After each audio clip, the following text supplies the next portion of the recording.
What's up, Internet? I'm Hollander Cooper. And I'm Lucas Sullivan. And we're going to talk about some of the new stuff announced for Super Smash Bros. Wii U and 3DS that makes it especially good both for online players and the competitive community. And you've looked a lot into this because you're a big competitive gamer. Yes, I love watching high-level Smash Bros. Play. It's some of the coolest fighting game stuff out there once you take the time to appreciate it. So yeah, let's get into this. Yeah, so one of the first big changes they noted is the online multiplayer. It's going to be in the Wii U version and the 3DS version, which, in case you haven't heard, are coming out at different times. A little weird, but that's okay. Yeah, do you think that that's going to have any effect on the competitive community? Do you think that gamers are going to have to, if they want to play high-level Smash Brothers, get the 3DS version to start practicing? So information about how characters work and how they fight against each other is super important.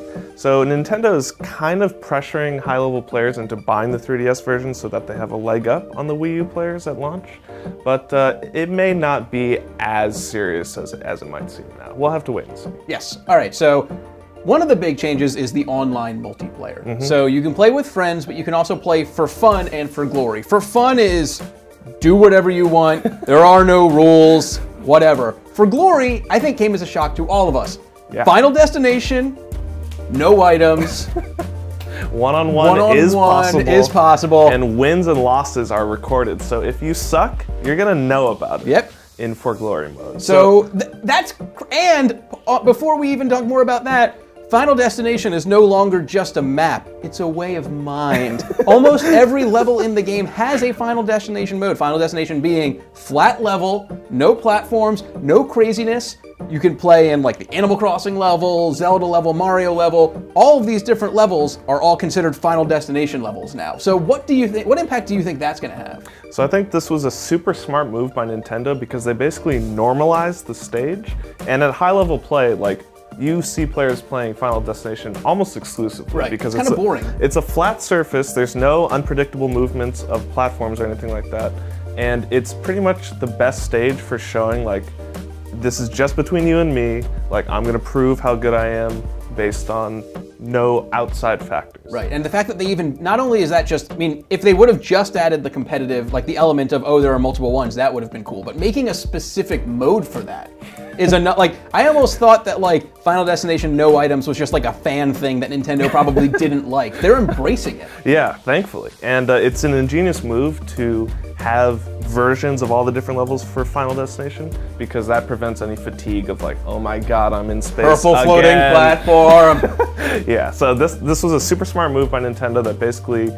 they're recognizing the fact that this is what high-level players play on. But doing it without making it so that the rest of us who may not care about Final Destination no items still have stuff to do. Yes. But speaking about normalizing it and getting rid of the randomness, they also made some changes to characters that should also still make it fun for players like me, while also making it competitive for players like you. So Olimar now pulls out his Pikmin in the three colors, all in the same order every time.